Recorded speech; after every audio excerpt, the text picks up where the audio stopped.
ಸ್ತೆಫನನನ್ನು ಕಲ್ಲೆಸೆದು ಕೊಲ್ಲುವಾಗ ಪೌಲನು ಸಹಕರಿಸಿದ್ದನು. ಗಲಾತ್ಯ ಪ್ರಾಂತ್ಯದಲ್ಲಿ ಪೌಲನಿಗೂ ಕಲ್ಲೆಸೆದರು. ಮನುಷ್ಯನು ತಾನು ಏನು ಬಿತ್ತುತ್ತಾನೋ ಅದನ್ನೇ ಕೊಯ್ಯಬೇಕು.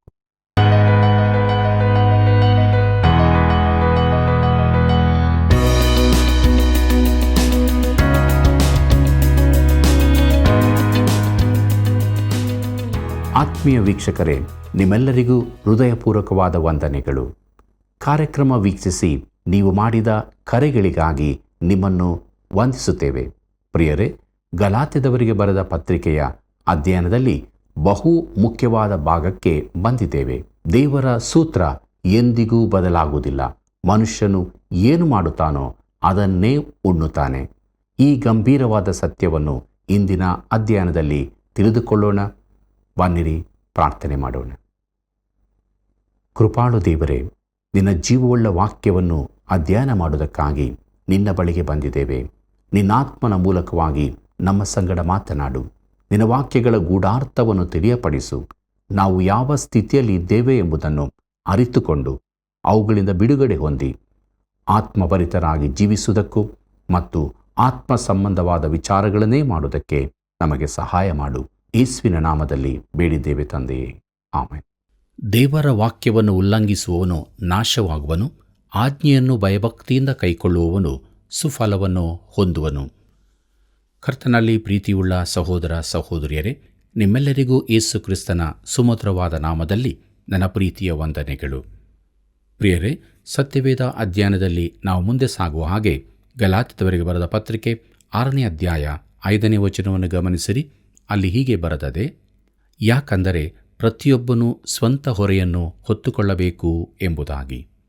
ಪ್ರೀತಿಯುಳ್ಳ ದೇವಜನರೇ, ಇಲ್ಲಿ ಹೊರೆ ಎಂಬ ಪದದ ಮೂಲಾರ್ಥ ಹೊತ್ತುಕೊಳ್ಳಲೇಬೇಕಾದ ಹೊರೆ ಎಂದು. ಹಡಗಿನ ಸಾಮಾನುಗಳ ಕುರಿತಾಗಿ ಈ ಶಬ್ದ ಉಪಯೋಗಿಸಲ್ಪಡುತ್ತದೆ. ನಿಜವಾಗಿ ಅದು ಗರ್ಭದಲ್ಲಿರುವ ಒಂದು ಶಿಶುವಿನ ವಿಚಾರದ ಶಬ್ದ. ತಾಯಿ ಮಾತ್ರ ಅದನ್ನು ಹೊರಬಲ್ಲಳು. ಈ ಹೊರೆಯನ್ನು ಹಂಚಿಕೊಳ್ಳಲಾಗುವುದಿಲ್ಲ. ಜೆ.ಬಿ.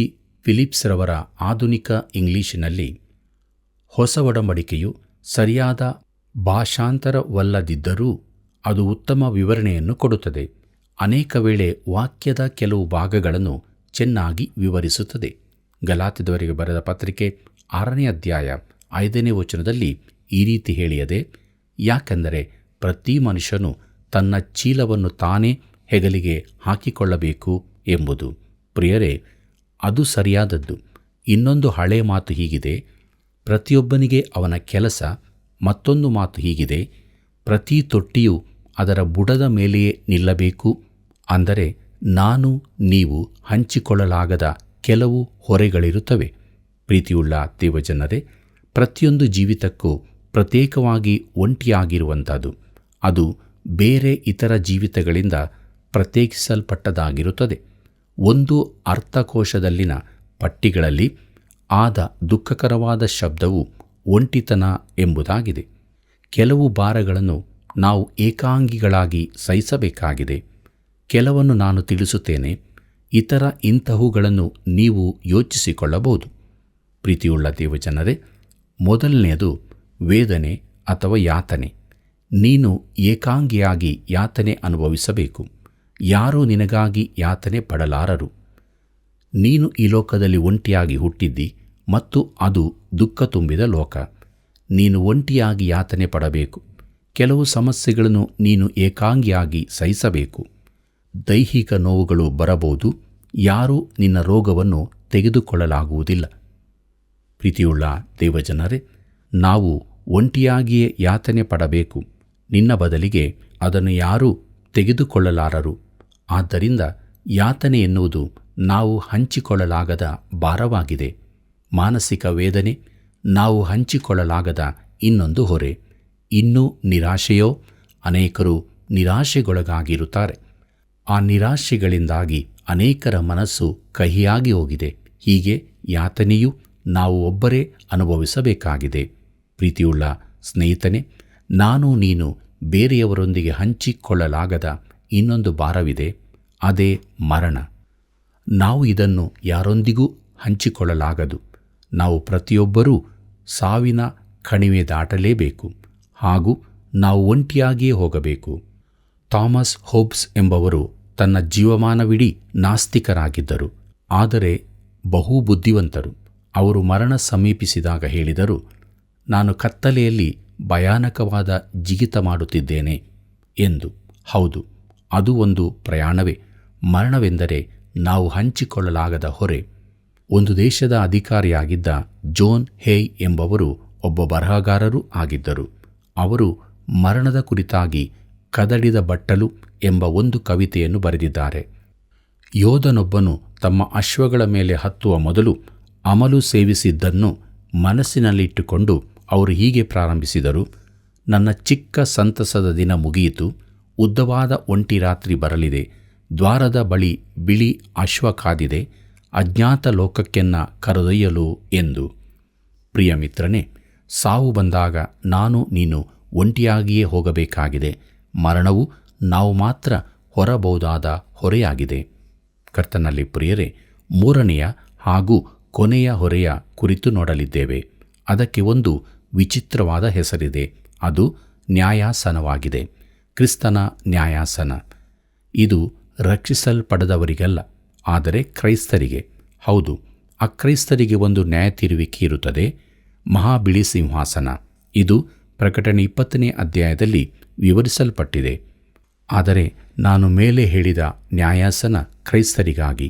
ಕೊರಿಂಥದವರಿಗೆ ಬರೆದಂಥ 2ನೇ ಪತ್ರಿಕೆ 5ನೇ ಅಧ್ಯಾಯ 10ನೇ ವಚನ ಹೀಗೆ ಹೇಳುತ್ತದೆ: ಯಾಕಂದರೆ ಪ್ರತಿಯೊಬ್ಬನು ತನ್ನ ದೇಹದ ಮೂಲಕ ನಡೆಸಿದ ಒಳ್ಳೆಯದಕ್ಕಾಗಲಿ ಕೆಟ್ಟದಕ್ಕಾಗಲಿ ಸರಿಯಾಗಿ ಪ್ರತಿಫಲವನ್ನು ಹೊಂದುವುದಕ್ಕೋಸ್ಕರ ನಾವೆಲ್ಲರೂ ಕ್ರಿಸ್ತನ ನ್ಯಾಯಾಸನದ ಮುಂದೆ ಯಥಾಸ್ಥಿತಿಯಲ್ಲಿ ಕಾಣಿಸಿಕೊಳ್ಳಬೇಕು ಎಂಬುದಾಗಿ. ಕರ್ತನಲ್ಲಿ ಪ್ರಿಯರೇ, ನಾವು ಕ್ರೈಸ್ತರಾಗಿ ನಡೆಸಿದ ಒಳ್ಳೆಯದಕ್ಕಾಗಲಿ ಕೆಟ್ಟದಕ್ಕಾಗಲಿ ನಮಗೆ ಯಾವ ಪ್ರತಿಫಲ ಸಿಗುತ್ತದೆಂದು ನೋಡಲು ನ್ಯಾಯ ವಿಚಾರಣೆ ಆಗಬೇಕಾಗಿದೆ. ರಕ್ಷಣೆಯ ಪ್ರಶ್ನೆ ಇಲ್ಲಿ ಬರುವುದಿಲ್ಲ, ಅದು ವಿಶ್ವಾಸಿಯ ಕೃತ್ಯಗಳು ವಿಚಾರಿಸಲ್ಪಡುತ್ತದೆ. ಹೀಗಿರಲಾಗಿ ನಮ್ಮಲ್ಲಿ ಪ್ರತಿಯೊಬ್ಬನೂ ತನ್ನ ವಿಷಯವಾಗಿ ದೇವರ ಮುಂದೆ ಉತ್ತರ ಕೊಡಬೇಕು ಎಂಬುದಾಗಿ ರೋಮಾಪುರದವರಿಗೆ ಬರೆದ ಪತ್ರಿಕೆ 14ನೇ ಅಧ್ಯಾಯ 12ನೇ ವಚನದಲ್ಲಿ ಓದುತ್ತೇವೆ. ಪ್ರೀತಿಯುಳ್ಳ ದೇವಜನರೇ, ಬಳಿಕ ಪೌಲನು ಜೀವಿತದ ಪ್ರತಿಯೊಂದು ಕ್ಷೇತ್ರಕ್ಕೂ ಅನ್ವಯಿಸುವ, ಆದರೆ ವಿಶ್ವಾಸಿಗಳಿಗೆ ಪ್ರತ್ಯೇಕವಾಗಿ ಕೊಡಲ್ಪಟ್ಟ ಸೂತ್ರವನ್ನು ಹೇಳುತ್ತಾನೆ. ಮೋಸ ಹೋಗಬೇಡಿರಿ, ದೇವರು ತಿರಸ್ಕಾರ ಸಹಿಸುವನಲ್ಲ.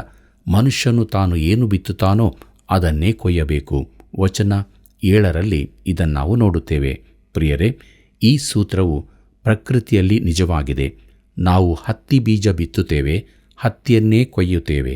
ಗೋಧಿ ಬಿತ್ತುತ್ತೇವೆ, ಗೋಧಿಯನ್ನೇ ಕೊಯ್ಯುತ್ತೇವೆ. ಒಬ್ಬ ಕ್ರೈಸ್ತನಾಗಿ ನೀವು ಬಿತ್ತಿದ್ದನ್ನೇ ಕೊಯ್ಯಬೇಕಾಗಿದೆ. ಹಳೆ ಲೆಕ್ಕ ಎಂದೋ ತೀರಿಸಿಯಾಗಿದೆ ಎಂದು ನಾವು ಹಾಡುತ್ತೇವೆ. ಹಾಗಾದರೆ ಹೊಸ ಲೆಕ್ಕದ ವಿಚಾರ ಏನು? ನೀನು ರಕ್ಷಿಸಲ್ಪಟ್ಟ ನಂತರದ ಲೆಕ್ಕದ ವಿಚಾರ ಏನು? ಕ್ರಿಸ್ತನನ್ನು ಅಂಗೀಕರಿಸಿದ ಬಳಿಕದ ನಿನ್ನ ಜೀವಿತ ಏನಾಗಿತ್ತು? ನಿನ್ನ ಜೀವಿತದಲ್ಲಿ ಪಾಪ ಇದೆಯೋ? ಅದನ್ನು ಅರಿಕೆ ಮಾಡಿಕೊಂಡಿದೆಯೋ? ಪ್ರಿಯರೇ, ನಾವೆಲ್ಲರೂ ಕ್ರಿಸ್ತನ ನ್ಯಾಯಾಸನದ ಮುಂದೆ ಕಾಣಿಸಿಕೊಳ್ಳಬೇಕು. ಯೋಹಾನು ಬರೆದ 1ನೇ ಪತ್ರಿಕೆ 1ನೇ ಅಧ್ಯಾಯ 7ನೇ ವಚನ ಹೀಗೆ ಹೇಳುತ್ತದೆ: ಆದರೆ ಆತನು ಬೆಳಕಿನಲ್ಲಿರುವಂತೆ ನಾವು ಬೆಳಕಿನಲ್ಲಿ ನಡೆದರೆ ನಾವು ಒಬ್ಬರ ಸಂಗಡಲೊಬ್ಬರು ಅನ್ಯೋನ್ಯತೆಯಲ್ಲಿದ್ದೇವೆ, ಮತ್ತು ಆತನ ಮಗನಾದ ಯೇಸುವಿನ ರಕ್ತವು ಸಕಲ ಪಾಪವನ್ನು ನಿವಾರಣೆ ಮಾಡಿ ನಮ್ಮನ್ನು ಶುದ್ಧಿ ಮಾಡುತ್ತದೆ ಎಂಬುದಾಗಿ. ಪ್ರೀತಿಯುಳ್ಳ ದೇವಜನರೇ, ಒಬ್ಬನು ಹೇಳಬಹುದು, ನಾನು ಕ್ರೈಸ್ತನು, ನನ್ನಲ್ಲಿ ಪಾಪವಿಲ್ಲ ಎಂದು. ಪಾಪವಿಲ್ಲವೋ? ಹಾಗಾದರೆ ನೀನು ಬೆಳಕಿನಲ್ಲಿಲ್ಲ. ನೀನು ಬೆಳಕಿಗೆ ಬಂದರೆ ನಿನ್ನಲ್ಲಿರುವ ಪಾಪ ನಿನಗೆ ಕಾಣುತ್ತದೆ. ಈ ವಾಕ್ಯವನ್ನು ನೋಡಿರಿ. ಯಾವುದೆಂದರೆ ಯಾಕೋಬನ ಪತ್ರಿಕೆ 4ನೇ ಅಧ್ಯಾಯ 17ನೇ ವಚನವನ್ನು. ಅಲ್ಲಿ ಹೀಗೆ ನೋಡುತ್ತೇವೆ: ಹೀಗಿರುವುದರಿಂದ ಒಳ್ಳೆಯದನ್ನು ಮಾಡಬೇಕೆಂದು ತಿಳಿದು ಅದನ್ನು ಮಾಡದೇ ಇರುವವನು ಪಾಪಕ್ಕೊಳಗಾಗಿದ್ದಾನೆ ಎಂದು.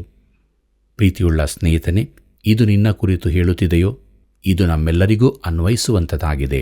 ಒಳ್ಳೆಯದನ್ನು ಮಾಡಬೇಕೆಂದು ತಿಳಿದು ಮಾಡದಿದ್ದರೆ ಅದು ಪಾಪ. ದೇವರ ಮಗನಾಗಿ ನಿನ್ನ ಜೀವಿತವು ನೀನು ಹೊರುವ ಒಂದು ಹೊರೆಯಾಗಿದೆ, ಮತ್ತು ಅದನ್ನು ನೀನು ದೇವರೆದುರಿಗೆ ಒಂದು ದಿನ ತರಲೇಬೇಕಾಗಿದೆ. ಕರ್ತನಲ್ಲಿ ಪ್ರಿಯರೇ, ಇನ್ನೊಂದು ರೀತಿಯ ಭಾರವಿದೆ.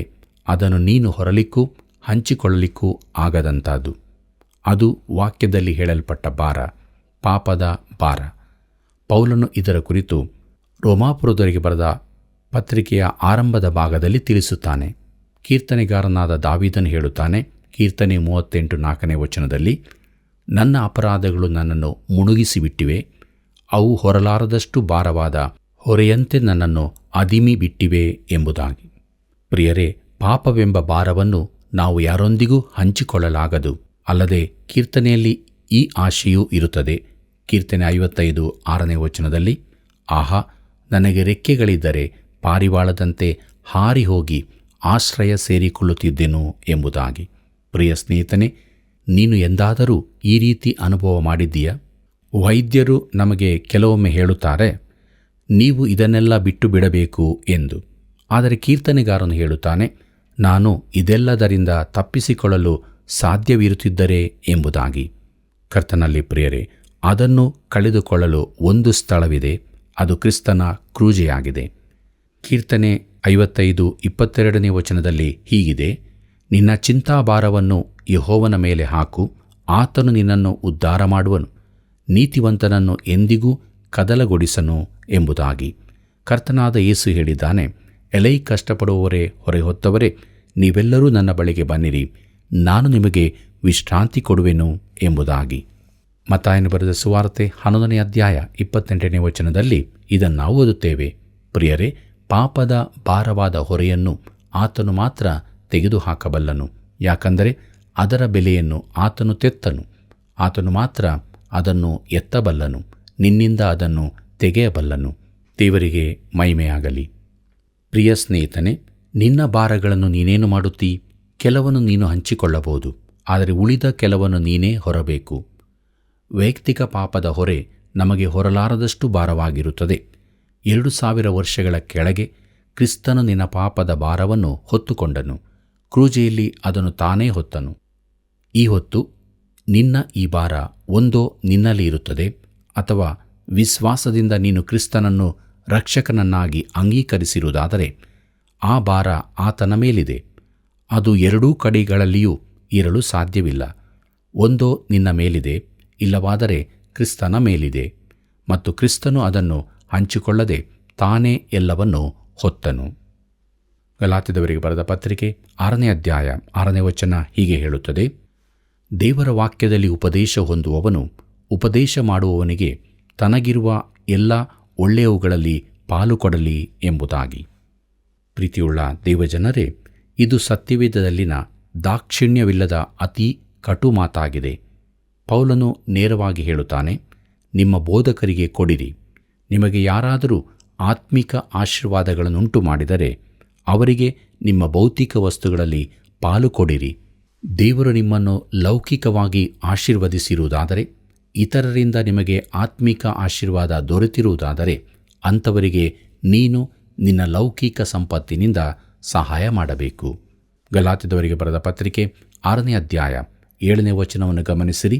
ಅಲ್ಲಿ ಹೀಗೆ ಬರೆದದೆ, ಮೋಸ ಹೋಗಬೇಡಿರಿ, ದೇವರು ತಿರಸ್ಕಾರ ಸಹಿಸುವನಲ್ಲ, ಮನುಷ್ಯನು ತಾನು ಏನು ಬಿತ್ತುತ್ತಾನೋ ಅದನ್ನೇ ಕೊಯ್ಯಬೇಕು ಎಂಬುದಾಗಿ.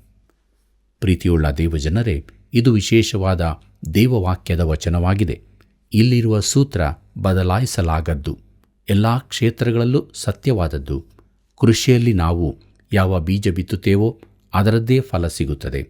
ನೈತಿಕ ಕ್ಷೇತ್ರದಲ್ಲೂ ನಾವು ಬಿತ್ತಿದ್ದನ್ನೇ ಕೊಯ್ಯಬೇಕಾಗುತ್ತದೆ.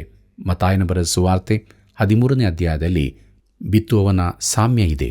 ಪ್ರಿಯರೇ, ಒಂದು ಸಾರಿ ಜೈಲಿನಲ್ಲಿ ಒಬ್ಬ ಸಂದರ್ಶಕನು ಕೋಣೆಗಳನ್ನು ದಾಟುವಾಗ ಒಬ್ಬ ಕೈದಿ ತನ್ನ ಕೈದಿ ವಸ್ತ್ರವನ್ನು ಸೂಜಿನಿಂದ ಹೊಲಿಯುವುದನ್ನು ಕಂಡನು. ಮಾತು ಆರಂಭಿಸುವಂತೆ ಅವನು ಕೈದಿಯೊಡನೆ, ಹೊಲಿಯುತ್ತಿದ್ದೀಯಾ ಎಂದು ಕೇಳಿದನು. ಅದಕ್ಕೆ ಆ ಕೈದಿ, ಇಲ್ಲ, ಕೊಯ್ಯುತ್ತಿದ್ದೇನೆ ಎಂದನು. ಈ ವಚನದ ಅರ್ಥ ಇದೆ. ಇಲ್ಲಿ ಕೊಡಲ್ಪಟ್ಟ ಸೂತ್ರವು ಶಾಶ್ವತವೂ ಬದಲಾಯಿಸಲಾಗದ್ದೂ ಆಗಿದೆ. ಈ ಸೂತ್ರವನ್ನು ತೋರಿಸಿಕೊಡುವ ಅನೇಕ ವ್ಯಕ್ತಿಗಳನ್ನು ನಾವು ಸತ್ಯವೇದದಲ್ಲಿ ನೋಡುತ್ತೇವೆ. ಅದರಲ್ಲಿ ಯಾಕೋಬನು ಒಬ್ಬನು. ಅವನ ಚರಿತ್ರೆ ಆದಿಕಾಂಡ ಪುಸ್ತಕ 27, 28 ಮತ್ತು 29 ಹೇಳಲ್ಪಟ್ಟಿದೆ. ಯಾಕೋಬನು ತನ್ನ ತಂದೆಗೆ ಮೋಸ ಮಾಡಿದನು.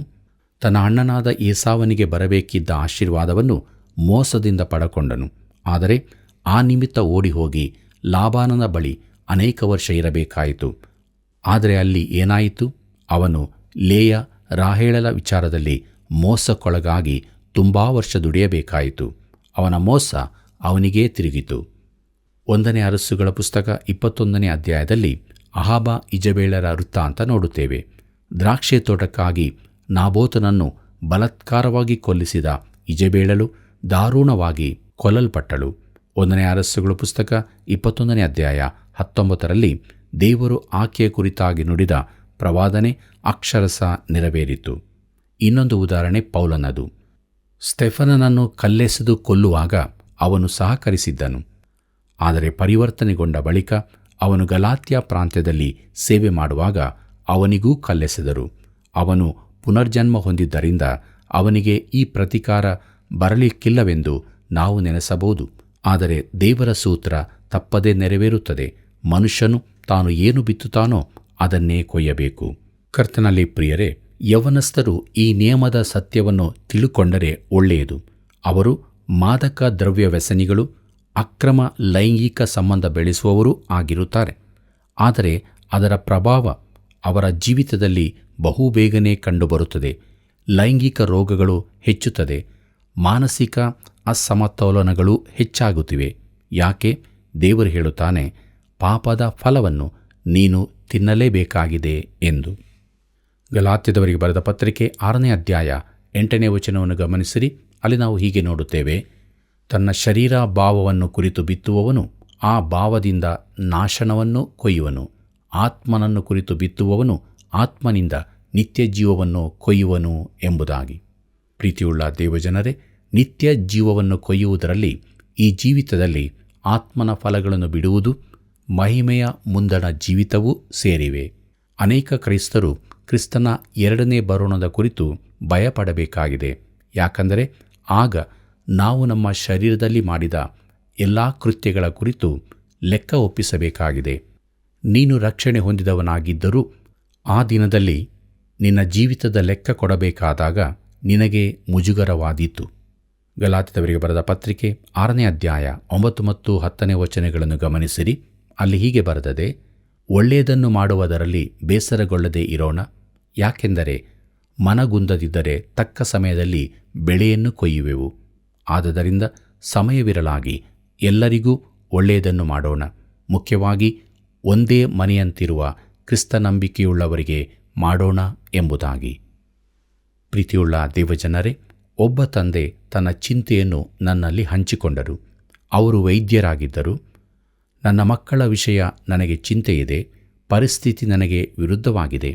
ಶಾಲೆಗಳು, ಇತರ ಹೆತ್ತವರು, ಕೆಲವು ಸ್ನೇಹಿತರು ಕೂಡ ನನಗೆ ವಿರುದ್ಧವಾಗಿದ್ದಾರೆ. ಆದರೆ ನನ್ನ ಮಕ್ಕಳನ್ನು ಸರಿಯಾಗಿ ಬೆಳೆಸಬೇಕೆಂದಿದ್ದೇನೆ. ಇದು ನಿನ್ನ ಆತಂಕವಾಗಿರುವುದಾದರೆ ಭಯಪಡಬೇಡ. ಸರಿಯಾದ ಬೀಜ ಬಿತ್ತು ತಾಳ್ಮೆಯಿಂದಿರು. ಆಗ ನೀನು ಬಿತ್ತಿದ್ದನ್ನು ನೀನು ಕೊಯ್ಯಬಹುದು. ಕರ್ತನಲ್ಲಿ ಪ್ರಿಯರೇ, ಯೋಕೆಬೇದಳು ಮೋಶೆಯ ತಾಯಿ. ಆಕೆಯ ಮಗನು ರಾಣಿಯಿಂದಲೇ ರಕ್ಷಿಸಲ್ಪಟ್ಟು ತಾನೇ ಅವನನ್ನು ಸಾಕುವ ವ್ಯವಸ್ಥೆ ದೇವರಿಂದಾಯಿತು. ಖಂಡಿತವಾಗಿ ಆಕೆ ಅವನಿಗೆ ದೇವರ ಕುರಿತಾಗಿಯೂ ಅಬ್ರಹಾಮನನ್ನು ಕರೆದದ್ದರ ಕುರಿತು, ಇಸ್ರಾಯೇಲ್ಯರ ಕುರಿತಾಗಿ ದೇವರ ಉದ್ದೇಶಗಳ ಕುರಿತು ಆಕೆ ಕಲಿಸಿರಬೇಕು. ಆದರೆ ತನ್ನ ಮಗನು ಒಬ್ಬ ಐಗುಪ್ತನಾಗಿ ಬೆಳೆಯುವುದನ್ನು ಆಕೆ ಕಾಣಬೇಕಾಯಿತು. ಇಡೀ ಐಗುಪ್ತವೇ, ಅಲ್ಲಿನ ಸಂಸ್ಕೃತಿ, ವೈಭವಗಳು, ತತ್ವಜ್ಞಾನ, ಧಾರ್ಮಿಕತೆ ಎಲ್ಲವೂ ಅವಳಿಗೆ ವಿರುದ್ಧವಾಗಿಯೇ ಇತ್ತು. ಆದರೆ ಒಂದು ದಿನ ಬಂತು, ಮೋಶೆ ಐಗುಪ್ತರ ಸಕಲ ಐಶ್ವರ್ಯಗಳನ್ನು, ಪಾಪದ ಜೀವಿತವನ್ನು ತೊರೆದುಬಿಟ್ಟು ದೇವಜನರೊಂದಿಗೆ ತನ್ನ ಸ್ಥಾನವನ್ನು ತೆಗೆದುಕೊಂಡನು. ಯೋಕೆಬೇದಳು ತಾನು ಬಿತ್ತಿದ್ದನ್ನು ಕೊಯ್ದಳು. ಪ್ರೀತಿಯುಳ್ಳ ದೇವಜನರೇ, ದಾವೀದನ ಜೀವಿತದಲ್ಲಿಯೂ ಈ ನಿಯಮ ಕಾರ್ಯಗತವಾದದ್ದನ್ನು ನೋಡುತ್ತೇವೆ. ಅವನ ಪಾಪ ಬಹು ಘೋರವಾದದ್ದಾಗಿತ್ತು. ಅನೇಕರು ಅವನನ್ನು ಪಾಪದ ಕ್ರೂರ ವ್ಯಕ್ತಿಯಾಗಿ ಕಂಡರು. ಆದರೆ ದಾವೀದನ ಜೀವಿತದಲ್ಲಿ ಪಾಪವೇ ತುಂಬಿರಲಿಲ್ಲ. ಬಿಳಿ ಬಟ್ಟೆಯ ಮೇಲೆ ಬಿದ್ದ ಕಪ್ಪು ಶಾಯಿ ಬಹು ದೂರದವರೆಗೂ ಕಾಣುತ್ತದೆ. ಆದರೆ ಕಪ್ಪು ಬಟ್ಟೆಯ ಮೇಲೆ ಕಲೆ ಕಾಣುವುದಿಲ್ಲ. ಆ ಕಾಲದ ಅನೇಕ ರಾಜರು ಬಹು ದುಷ್ಟರಾಗಿದ್ದರೂ ದಾವೀದನು ಮಾಡಿದಂಥದೇ ಪಾಪಗಳನ್ನು ಅವರೂ ಮಾಡಿದರೂ ಅದು ಹೆಚ್ಚು ಗಮನಕ್ಕೆ ಬರಲಿಲ್ಲ. ಆದರೆ ದಾವೀದನ ಜೀವಿತದಲ್ಲಿ ಆ ಪಾಪಕೃತ್ಯವು ದೊಡ್ಡ ಕಲೆಯಂತೆ ಎದ್ದು ಕಾಣುತ್ತದೆ. ದಾವೀದನ ಹೃದಯ ದೇವರಿಗಾಗಿತ್ತು. ತನ್ನ ಪಾಪದ ಅರಿಕೆಯಲ್ಲಿ ಕೂಡ ತನ್ನಲ್ಲಿ ದೇವರ ಕಡೆಗಿರುವ ಹಸಿವೆ, ಬಾಯಾರಿಕೆಗಳನ್ನು ತೋರಿಸುತ್ತಾನೆ. ಆದರೆ ದಾವೀದನು ಪಾಪವನ್ನು ಬಿತ್ತಿದನು ಮತ್ತು ತನ್ನ ಸ್ವಂತ ಮಕ್ಕಳ ಜೀವಿತದಲ್ಲಿ ಭಯಂಕರವಾದ ಕೊಯ್ಲನ್ನು ಕೊಯ್ಯಬೇಕಾಯಿತು. ಕರ್ತನಲ್ಲಿ ಪ್ರಿಯರೇ, ನಾವು ಬಿತ್ತಿದ್ದನ್ನೇ ಕೊಯ್ಯಬೇಕಾಗುತ್ತದೆ. ಆದ್ದರಿಂದ ಒಳ್ಳೆಯದನ್ನು ಮಾಡುವುದರಲ್ಲಿ ಆಯಾಸಗೊಳ್ಳದಿರೋಣ. ಯಾಕಂದರೆ ಮನಗುಂದದಿದ್ದರೆ ತಕ್ಕ ಸಮಯದಲ್ಲಿ ಬೆಳೆಯನ್ನು ಕೊಯ್ಯುವೆವು. ಪೌಲನು ಮುಂದುವರಿಸುತ್ತಾನೆ, ನಾವು ಒಳ್ಳೆಯದನ್ನು ಮಾಡುವವರಾಗಿರಬೇಕೆಂದು ಅವನು ಹೇಳುತ್ತಾನೆ. ಉದಾರೀತನದ ಧರ್ಮವು ಸಂಪೂರ್ಣವಾಗಿ ಒಳ್ಳೆಯದನ್ನು ಮಾಡುವುದರಲ್ಲಿ ತುಂಬಿದೆ. ನಾನು ಒಳ್ಳೆಯದನ್ನು ಮಾಡುವುದನ್ನು ನಂಬುತ್ತೇನೆ, ಆದರೆ ಈ ಒಳ್ಳೆಯ ಕ್ರಿಯೆಗಳ ಹಿಂದಿನ ಉದ್ದೇಶ ಒಳ್ಳೆಯದಾಗಿರಬೇಕು. ಸರಿಯಾದ ಅಸ್ತಿವಾರವೆಂದರೆ ದೇವರ ಕೃಪೆಯ ಸುವಾರ್ತೆಯೇ ಆಗಿದೆ ಮತ್ತು ನಾವು ಆತ್ಮನಲ್ಲಿ ನಡೆಯುವಾಗ ಆತ್ಮನ ಫಲ ಉತ್ಪತ್ತಿಯಾಗುತ್ತದೆ. ಆಗ ನೀನು ಒಳ್ಳೆಯದನ್ನು ಮಾಡುವುದಕ್ಕೆ ತೊಡಗುತ್ತಿ. ಎಲ್ಲರಿಗೂ ಒಳ್ಳೆಯದನ್ನು ಮಾಡಬೇಕು, ಮುಖ್ಯವಾಗಿ ಇತರ ವಿಶ್ವಾಸಿಗಳಿಗೆ. ಪ್ರೀತಿಯುಳ್ಳ ದೇವಜನರೇ, ದೇವರು ಕೊಟ್ಟಂಥ ಈ ಜೀವಿತದಲ್ಲಿ ನಾವು ಮುಂದೆ ಸಾಗುವಾಗ ಶರೀರ ಭಾವದ ವಿಷಯವಾಗಿ ಬಿತ್ತದೆ, ಆತ್ಮನ ಕುರಿತು ಬಿತ್ತಿ ನಿತ್ಯ ಜೀವವನ್ನು ಕೊಯ್ಯೋಣ ಮತ್ತು ನಮ್ಮ ಜೀವಿತದುದ್ದಕ್ಕೂ ಒಳ್ಳೆಯದನ್ನು ಮಾಡುತ್ತಾ ದೇವರನ್ನು ಘನಪಡಿಸೋಣ. ಈ ರೀತಿ ಆಗುವಂತೆ ದೇವರು ತಾನೇ ನಮ್ಮ ಜೊತೆ ಇದ್ದುಕೊಂಡು ನಮ್ಮನ್ನು ನಡೆಸಲಿ. ಕರ್ತನ ಕೃಪೆಯು ಸದಾ ನಿಮ್ಮ ಸಂಗಡ ಇರಲಿ. ಪ್ರಿಯರೇ, ಮರಣವೆಂಬ ಭಾರವನ್ನು ಯಾರೊಂದಿಗೂ ಹಂಚಿಕೊಳ್ಳಲು ಆಗುವುದಿಲ್ಲ. ನಾವೇ ಸಾವಿನ ಕಣಿವೆಯನ್ನು ದಾಟಬೇಕು. ನಮ್ಮ ಜೀವಿತದಲ್ಲಿ ನಾವು ಬಿತ್ತಿದ್ದನ್ನೇ ಕೊಯ್ಯಬೇಕಾಗುತ್ತದೆ. ಆತನು ಎರಡು ಮಾತಿನವನಲ್ಲ. ಆದ್ದರಿಂದ ನಮ್ಮ ಚಿಂತಾಭಾರವನ್ನು ದೇವರ ಮೇಲೆ ಹಾಕಿ ಆತ್ಮವನ್ನು ಕುರಿತು ಬಿತ್ತಿ ನಿತ್ಯ ಜೀವವನ್ನು ಕೊಯ್ಯೋಣ. ಎಲ್ಲರಿಗೂ ಒಳ್ಳೆಯದನ್ನು ಮಾಡೋಣ. ಪ್ರಿಯ ವೀಕ್ಷಕರೇ, ನೀವು ಯಾವುದನ್ನು ಬಿತ್ತುತ್ತಾ ಇದ್ದೀರಿ? ಆತ್ಮನ ಕುರಿತಲ್ಲವೇ? ಸತ್ಯವೇದ ಅಧ್ಯಯನ ಕಾರ್ಯಕ್ರಮದಲ್ಲಿ ನೀವು ಹೊಂದಿದ ಆಶೀರ್ವಾದವನ್ನು ಕರೆ ಮಾಡಿ ನಮಗೆ ತಿಳಿಸಿರಿ. ಮತ್ತೆ ಭೇಟಿಯಾಗೋಣ. ತುಂಬು ಹೃದಯದ ವಂದನೆಗಳು.